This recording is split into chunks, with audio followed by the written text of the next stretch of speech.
Nightmare Narratives here. I've put a lot of care into bringing these classics to you, and I'd love to know where you're listening from.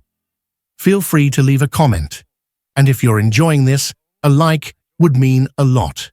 Now, sit back and enjoy the show. And now, Mystery Theater.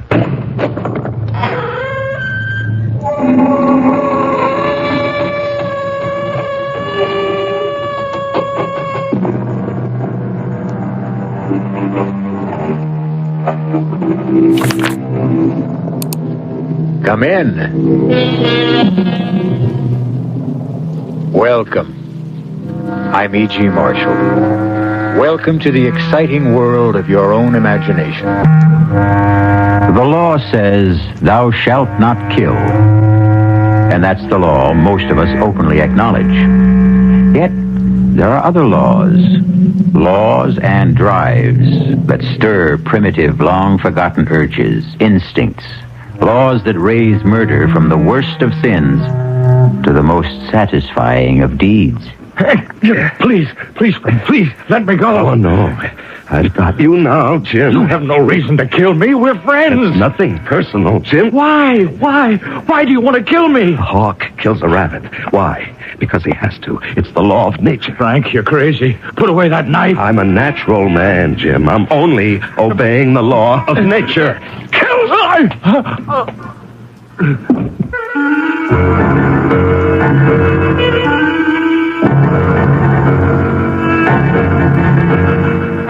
Our mystery drama, The Diary of a Madman, is based on the story by Guy de Maupassant and was adapted especially for the Mystery Theater by Sam Dan and stars Larry Haynes.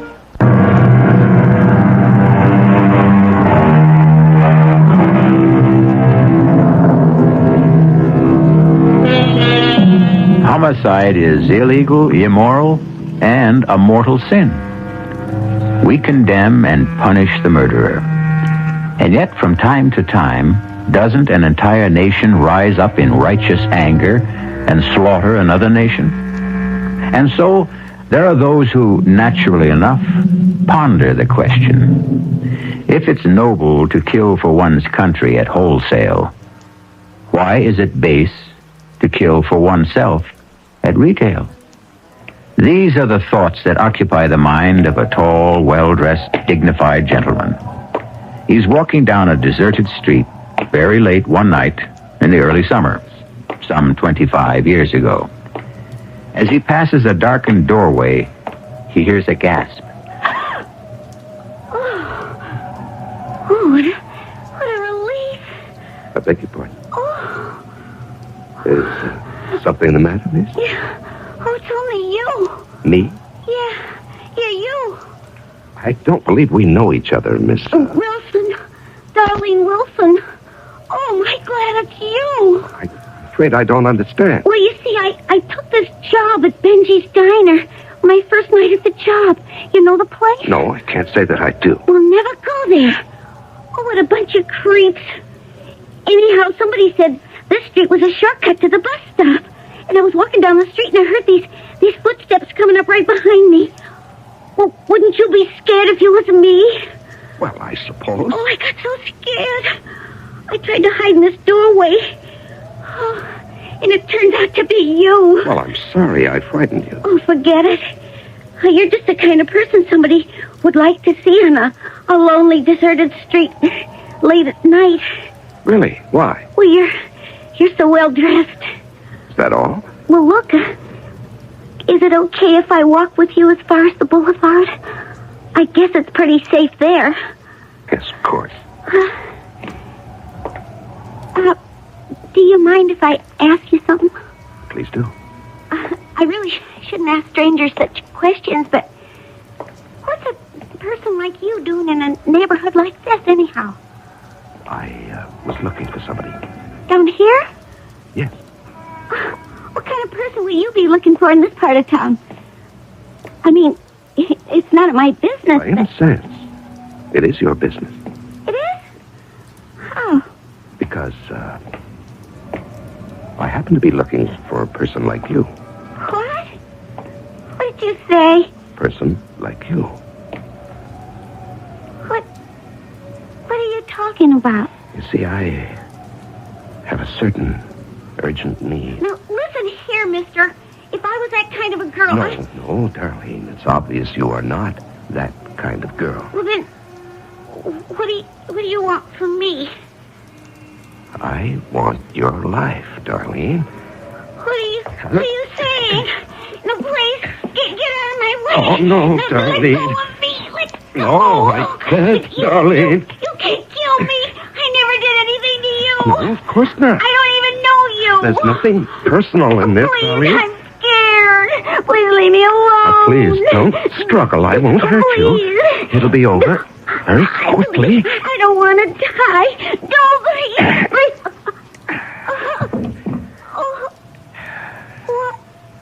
Why did you do that?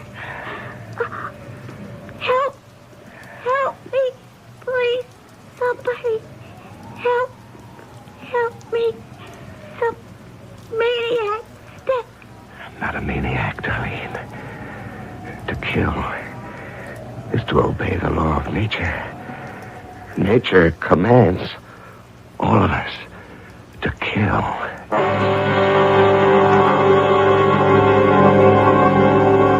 June 29th. I've done it again. And again. It was so easy and exciting. She struggled desperately. I could feel the wild beating of her heart, the hysterical pounding of pulses. And then the climax of the drama. A single thrust of the blade. And once again, no one will ever know. Who could possibly suspect me? The knife. I carefully cleaned and hid it in my desk. There was blood on my lapel. I scrubbed every trace of it away.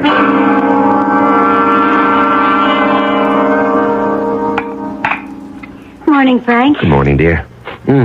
Everything smells so good. You mean you've regained your appetite? Well, I don't know. I'm starved. Oh, that's wonderful. I've been so worried about you lately, Frank. What did the poet say, dearest? Come fill the cup. Well, fill my cup and my plate with doubles of everything. What's come over you? Well, I feel like a brand new man today. How was the banquet last night? All the usual political nonsense. Anyone want you to run for the Senate? Well, as they say, the feelers were out. Do we want to live in Washington? Oh, darling, that was a bore.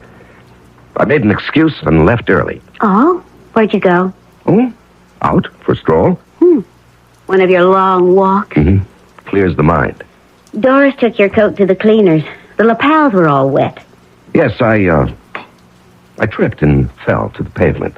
Oh, you didn't hurt yourself? No. I landed on some grease or paint or something. I tried to wash it off when I got home. Well, you didn't have to bother. Doris said it looked like blood. Oh, it sounds ominous. Anything in the paper? Oh, the usual mess. Plus a nasty little murder. Oh? A young girl who worked in a diner, killed on her way home from work. Oh, killed, huh? Why? How? How? Stabbed to death on a deserted street. Oh, what a terrible thing. She was hardly more than a child. How would you know that? Well, you said a young girl. She was just 18. Oh, but why? Oh, I think it'll turn out to be a lover's quarrel. Really? They picked up her boyfriend. Seems the two of them had been quarreling. A what? Oh, use of the car. Her parents say she was angry because he took it, but he claims it's as much his as hers. Well, what do they have on the boy? Well, he's got bloodstains on his jacket. Oh, well, that doesn't look good. No. He claims he was out riding around. No. Into a fight. Oh, with whom? Oh, that's the problem. He'd been drinking and can't remember where or with whom. Oh, why do we talk about these things at home, Frank? Isn't it about these bad enough you have to live with them?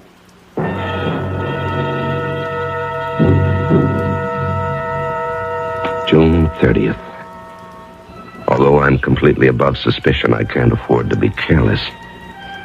Not that anyone in his wildest dreams would ever suspect. Still, I should be more careful about my clothes. Last time, there were also bloodstains. And yesterday I'd forgotten to lock my desk drawer. Of course, Estelle never bothers. But still, no one should ever read this diary. I didn't do it. They're lying. They're all lying. Order. Order. Order, I'll clear this court. The defendant will rise and face the bench. Your Honor, Don't you call me Your Honor, young man. By your conduct, you show no respect for the law or for this court. Judge Wallace, I didn't kill her. Why would I kill her? Why? I loved her. Young man, you're being given a fair trial. You have every opportunity to prove your innocence. Judge, please. None of them believe me. What are you saying? Everybody thinks I'm guilty. I can tell. But I was cruising around and I got into a fight. I got the bloodstains that way. I got no alibi, but I didn't do it. You'll have to be seated. We'll proceed in an orderly fashion. Will the attorney for the people continue his cross-examination?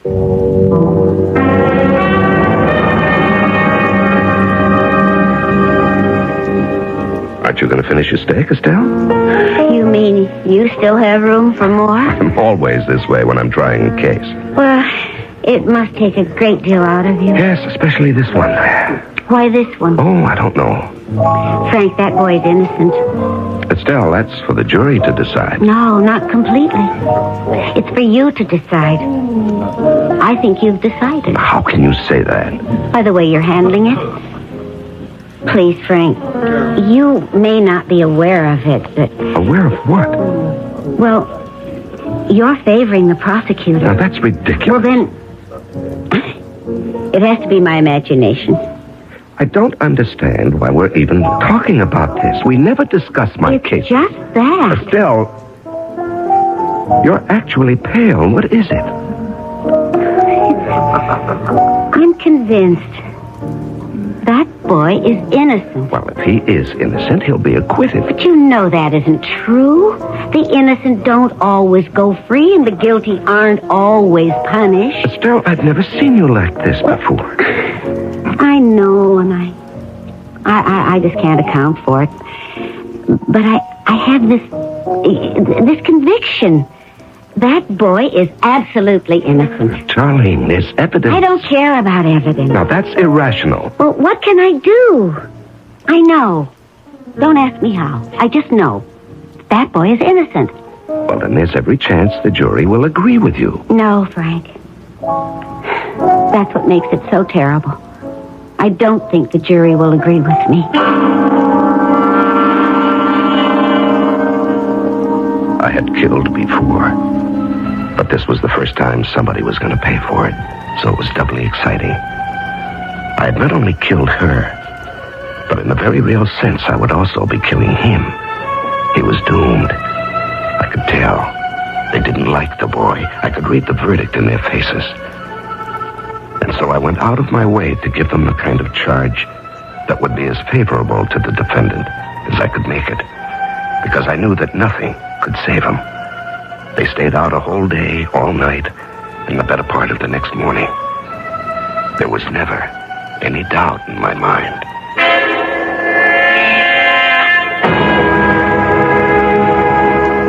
Ada Simmons, you have been found guilty. Have you anything to say?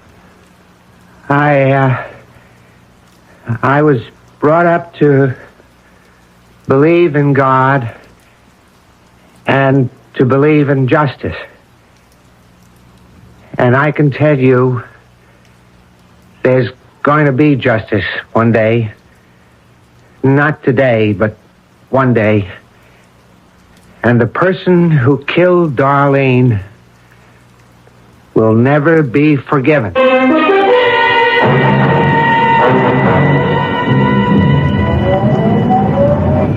Thanks for picking me up, dear. Yeah, well, I didn't think I could come to court today, but I couldn't stay away. Did you have to hang him?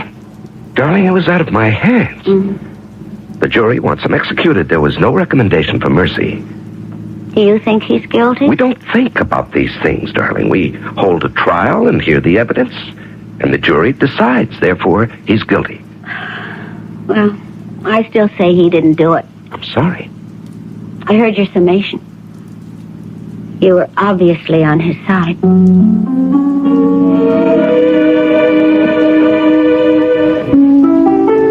November 27th. All of his appeals ran out. He was executed last night. I understand he died very well. But it isn't as if I killed him with my own hands. And it's been a long time. A very long time since I obeyed the law of nature. I'm growing restless.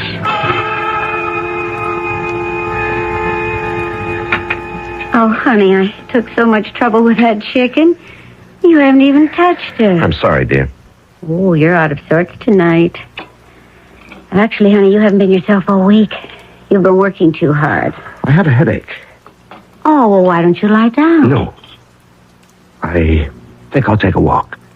Well, it looks drizzly out. Well, that's just the kind of weather I like. Well, when you decide on one of your walks, there's nothing I can say to stop you. Put on your rubbers and wear a raincoat. Yes, of course, dear. I don't want to have to worry about you.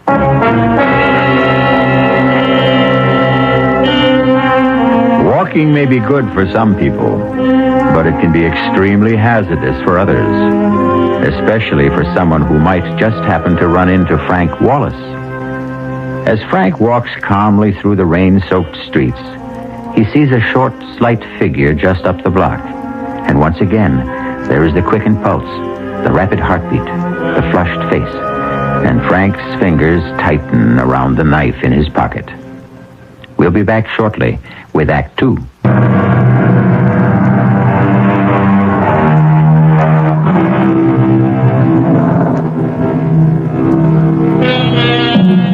Franklin K. Wallace is a distinguished judge.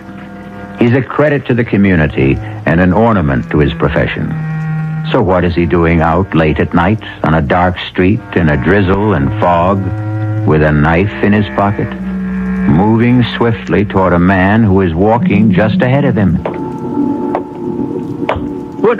Hey, well, I'll be. It's Judge Wallace. Evening, Judge. Oh, it's, Jim Downer, don't you recognize me? Yes, of course. How are you, Donna? Well, I tell you, I'm having a problem. Oh? She says to me, Jim, you're chasing around. And it's true. I am. And she says, Jim, you've squandered not just your money, but mine. And it's true, I have. And she says, Jim, if you don't quit, I'll leave you or I'll kill you. Either one, maybe both. I don't know. Hey, what are you doing out on a night like this, Judge? Just walking. Oh, you don't kid old Jim. Nobody picks a night like this to go just walking. Something's up, huh, Judge? Well, nothing you'd want to write about in a newspaper, darn it. You know, Judge, I need a story in the worst way. I'm up against a deadline. I don't even have tomorrow's column. How about an idea? Well, how about, murder? Murder? Murder. Oh, no. No, I don't think so. Why not? Oh, because it's kind of offbeat, you know? Average person isn't concerned with murder. He doesn't think about killing. Oh, that's where you're wrong, down it. Killing is the law of nature. Every living being has the mission to kill. Well, Judge, I wouldn't exactly say that. Oh, yes, everyone wants to kill. Animals kill ceaselessly every day in order to live. Birds constantly must kill. Well, yeah, but we're not exactly talking about animals. Or we cause to be killed for our benefit. Well, it's kind of a gruesome topic. No, killing is almost the same as creating. To make and to destroy. These concepts are the history of the universe. Well, Judge, it's been great running into you, but I have some people down the line. To kill is the law. All right, if you say so, because Judge. Nature loves eternal youth. The more she destroys, the more she renews herself. Well, I wouldn't doubt that for a minute. Okay, I'll see you. Now, just a second. What is it? I want to show you something. Here, look. Judge, what are you doing with a knife? Judge, let go of me. Are you crazy? No, I'm not crazy. We kill animals, but that's not enough to satisfy. Now, wait a minute. Long ago, the basic need was met by human sacrifice. But now, each man must... Help! Help! Quiet. I always treated you fairly, Judge. I always wrote good things about There's you. nothing personal in this. Please understand that. It has to be done. Don't struggle, Jim. It'll be over very quickly.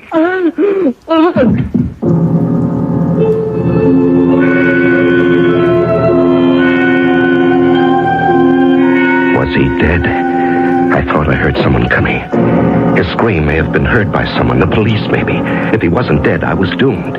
But I didn't have time to make sure. I had to get out of there because I knew I had blood on my coat. I had to get out of there, and I had to get rid of that coat.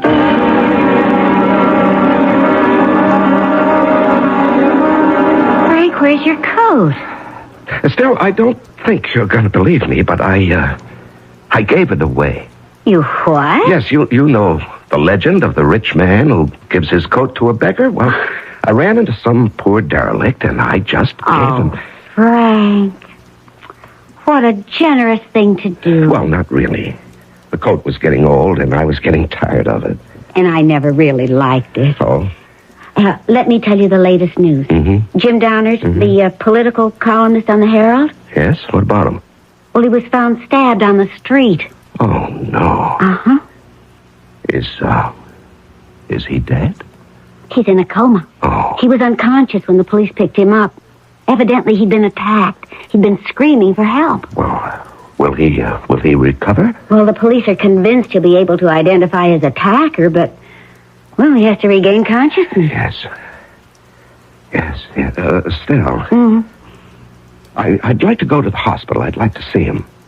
Oh, I didn't know you were that close. Well, Jim was, he said he wanted to do a biography on me. Really? Mm-hmm. But you never said anything. Well, it was just in the talk stages. Well, they probably wouldn't permit visitors. Well, the least I can do is go there and ask if he needs blood. Oh, Frank. That's wonderful. The doctor said, sure, he needs blood. And they took a pint of mine, which I thought was only fitting and proper. And then I asked if I could see Jim. And the doctor said Jim was still in a coma, but I could pop inside for a second. There was a cop stationed outside the door. He saluted me, and I walked into the room. He was lying very still. And there were all kinds of tubes attached to various parts of his body. As I leaned over to look at him, he slowly opened his eyes. And I knew he was going to live and destroy me, unless I could do something. I could hear the doctor out in the hall. He was exchanging greetings with the policeman. Quickly, I pulled gently at one of the tubes in his arm. I didn't know what that might do, but it was all I had time for. Do you want some warm milk, honey? No, I'll just go to bed. Any news about Jim Downard?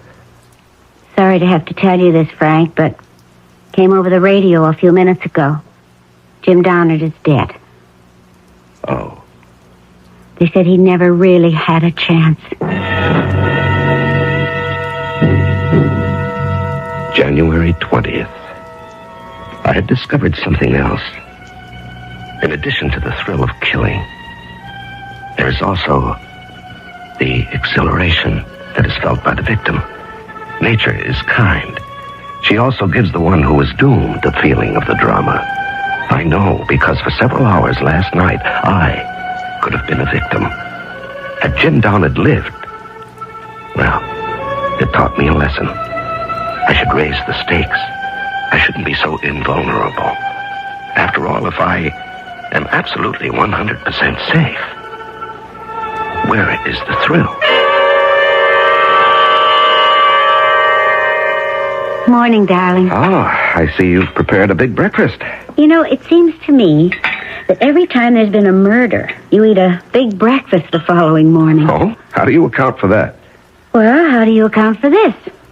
Police have suspect in Downard murder. Have they? It's remarkable.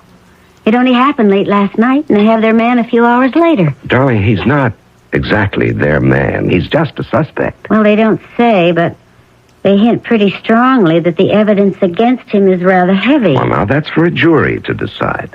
I don't know, Frank. I don't think he did it. Oh, no. Here we go again. Well, it's just a feeling. Darling, he'll have his day in court. Well, that doesn't necessarily prove anything. Estelle, are you attacking our system of justice? Did that poor kid, what's his name, Peter Simmons, did he get justice? Well, he got a fair trial. Huh. Well, I still believe he's innocent, for all the good that does him now. And I believe this man is innocent, too. Estelle, you don't know what the evidence Well, is. it's just a feeling, and it just won't go away. Oh, you're being silly. Maybe. I just wish that you weren't involved. Well, I have to be involved. It's my job. February 23rd. The man's name is Tom Lewis. 30 years old. He has a previous record. He did time for robbery and again for assault. I don't think his chances are too good. He doesn't have a very good story either. Well, I was just walking along down the street, see, and I thought I heard somebody yell for help. So I wasn't going to get mixed up in it, see, but it was foggy. And I couldn't see, And I guess I must have tripped over him. I could see he was dead, or good as dead. And there was blood. There was blood all over him. And that's how it got over me. And the money, well, all right, I figured as long as he's dead anyhow, he might have a couple of bucks on him, so I reached into his pocket. Your Honor, we should like the jury to examine this $50 bill. I not deny. Bill. Listen. Order. But somebody else had already knocked him off. The accused will remain seated and orderly. Well, I'm being framed. Mr. Lewis, I will not warn you again. The court cannot tolerate these outbursts. But I didn't kill him. February 25. I see now each of my murders has been a masterpiece. I feel like an artist. With this difference, I cannot accept credit for my work. Or perhaps the day will come when a man will be honored for a superlative job, such as I can do. Meanwhile, I'm not exactly being cheated. No one else wants to take credit for my work either. That's a consolation.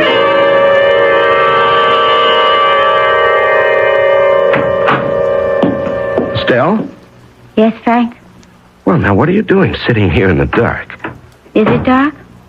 I hadn't noticed. Well, did you fall asleep? No. Well, let me turn on the light. There. That's better.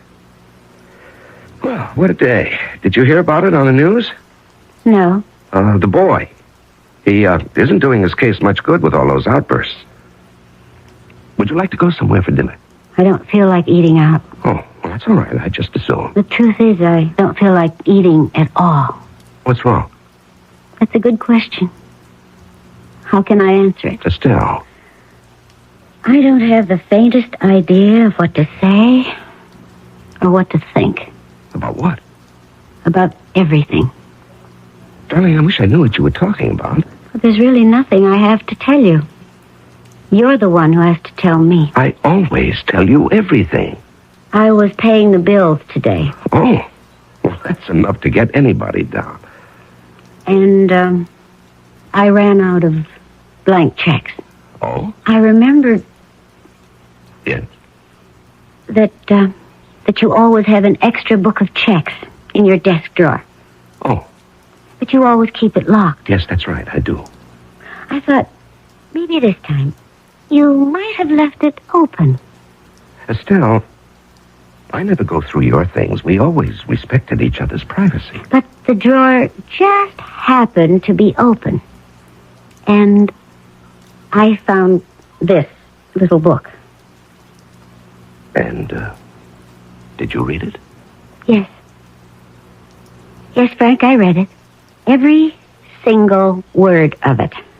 Did you tell anyone about it? No, Frank. I've told no one. Well, that's good. That's very good to know. Frank.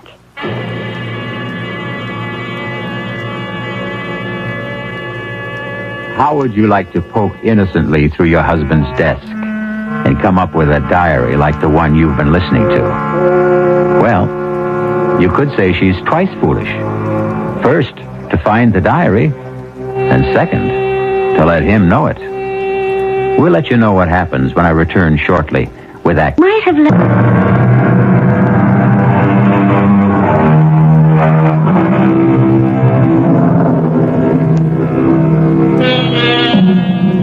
Over the years, there's been a series of particularly brutal murders.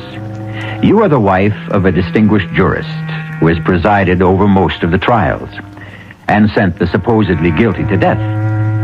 Now, you find a diary in which your husband claims that he is the killer. Frank, what are you going to do? What do you mean, what am I going to do? Well, you killed those people.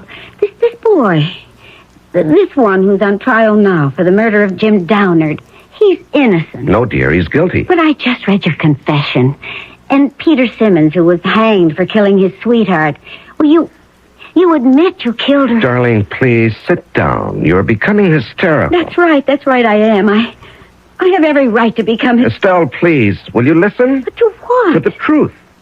I've just read the truth. Darling, listen. Now, for many years, I wanted to write a book. What? Now, will you please just listen? You don't have to say anything until I'm finished. I have been fascinated by the criminal mind. And so after a particularly brutal, apparently senseless murder is committed, I try to place myself in the mind of the killer. What does he think? The way you put it, murder is obedience to a natural law. That's poetic license, dear. What do you mean? We kill, not for gain. Or we think we do. We think we kill for money or for passion, but the truth is, these are just pretexts. We kill because of an ancient urge. And when the urge becomes strong enough, we take advantage of any pretext that comes up. But I'm not aware of this urge. And neither am I, dear. It's been refined and civilized out of us, but there are lower types. You see, the Tom Lewises, But the Pete why? Simmons. Why what? I don't know. Estelle, do you believe that I killed these people? Well, there it was in your own handwriting. Oh, Estelle, could you actually believe me capable of murder? I don't know. It was such a shock, and I was so frightened. Darling, we've been married 20 years. Don't you know there is to know about murder? Thought I did. And then I happened to remember certain things. Like what?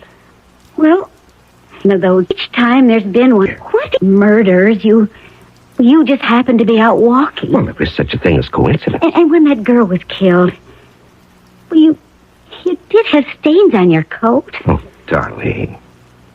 Would you hang me on circumstantial evidence? Well, you hung Peter Simmons on circumstantial evidence. And circumstantial evidence is tightening the noose around Tom Lewis's neck every day. Do you seriously believe? No. I believe you. Well, that's better. I believe you. Because I have no alternative. February 27. How could I have been so stupid? Why did I leave that drawer unlocked? I'm sure there are psychologists who would say that I want to be caught, but that's ridiculous. Does she believe me? Does she? Or do I have to kill her? Kill Estelle? Now that would be testing the law, the natural law. Can you kill a loved one? Because I do love Estelle. That would be the highest obedience to the law, to kill the one you love. Very well, Mr. Lewis. You expect this court to believe that you just stumbled across Mr. Downard's body in the dark? It's the truth. He had already been attacked by someone else. Yes. He was still alive. I think so. You insist you heard him cry for help. That's right. Someone had just attacked him, see? And he's the one who killed him. Yeah, but we don't know that he cried for help. All we have is your word for it. But it happened, I tell you, and... Yes? What? What did you want to say? Mr. Lewis, you must answer the prosecutor's question. What happened? Yes, well, it was foggy. But you see, just as I got there, I saw somebody. You saw somebody? Right. I could see somebody running away. And could you describe that somebody? He was tall. Very tall. There's no mention of this somebody in any of your previous statements? Well, that's because I was nervous. See, I couldn't think, but now...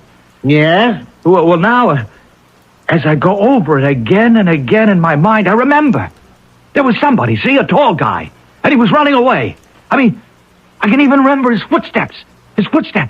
And so now you expect us to believe that the murder was committed by a certain mysterious somebody. I expect you to believe the truth. I think we already know the truth.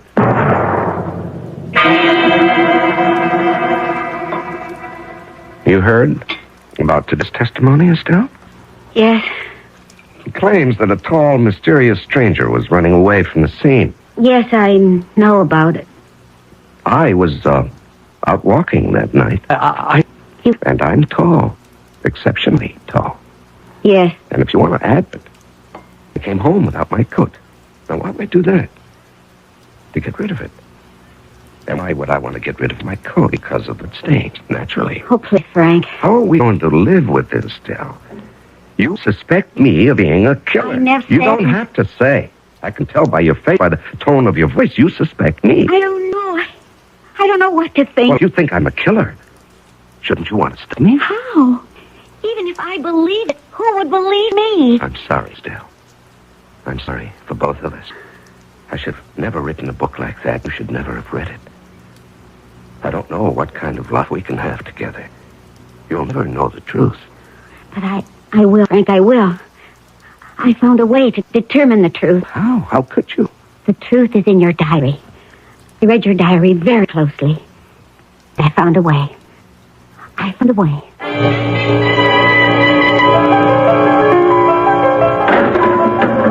Who are you? That's not important, Tom Lewis. How'd you get in here? It wasn't easy. Now, what do you want? I want to save you. Yeah, why? Listen, I pulled a lot of wires to get into the prison. I'm the only chance you've got. Who are you kidding? I got no chance at all. Unless you can work Miracle. How are you at Miracle, lady? Just pull yourself together. You have a job to do. Now, look, lady, I don't know who you are, what you want, but it ain't gonna work. You have absolutely nothing to lose. Now, just tell me, was there or was there not a tall man who ran away as you approached? Yeah, I told the prosecutor. Now, you just didn't make that up in the desperate hope someone might believe it. Lady, I don't have to lie. I got nothing to lose. There was someone. Tall? Yeah, tall guy. And that's all you could say about him? Well, he was tall and kind of athletic looking, you know. Good build. He moved fast. I see. Hey, lady. Hey, what's the matter? Come on, what are you crying about? Oh, nothing. All. Now, do you want to be cleared of the murder charge? Huh. Just like that, huh? Well, almost. Why should I be clear? Because tomorrow, you'll stand up in court and admit you killed Jim Downard. Oh, great. That's gonna clear me? Yes. Oh, lady, why don't you leave me alone? I got a tough one now. Do as I tell you. You mean you want me to just jump up and holler, I killed him? Yes, and then you go on and this is what else you'll tell them.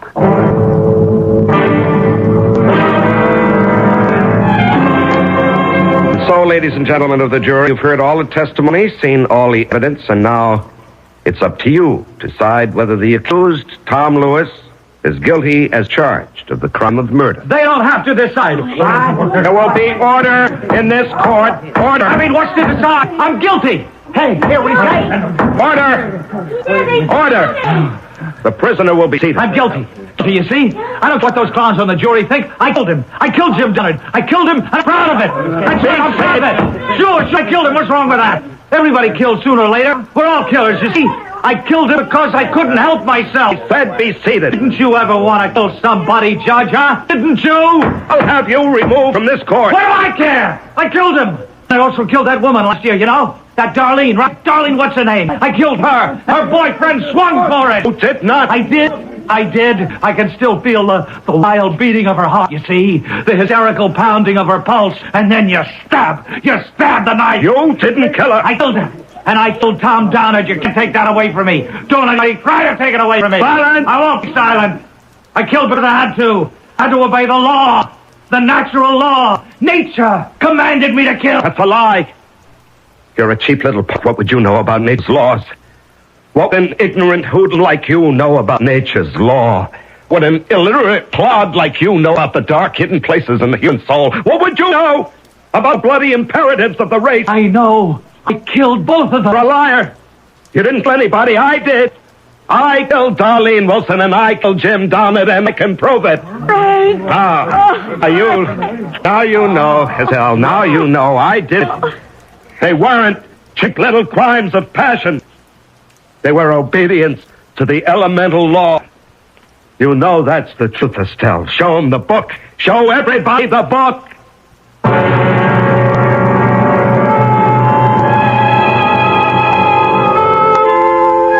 Well, they were all set to throw the book at ex-Judge Frank Wallace, but, of course, the plea was insanity. And if it proves anything at all, it demonstrates that no one should try to steal credit from a true artist. No one else should ever try to pose as the author of his works, even if those works are concerned with murder. I'll be back shortly.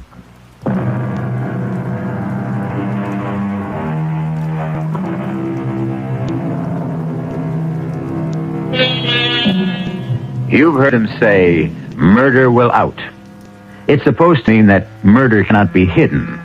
The fact will eventually emerge. However, the tale you just heard adds a chilling dimension to that statement. It can now mean that murder may slumber deep inside each of us, that one day it may find its way out.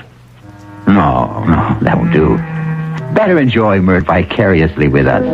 That way, you'll never be tempted or driven. Our cast included Larry Haynes, E.V. Juster, Robert Dryden, and William Redfield. The entire production was under the direction of Haim Brown. This is E.G. Marshall inviting you to return to our Mystery Theater for another adventure in macabre. Until next time, pleasant dreams.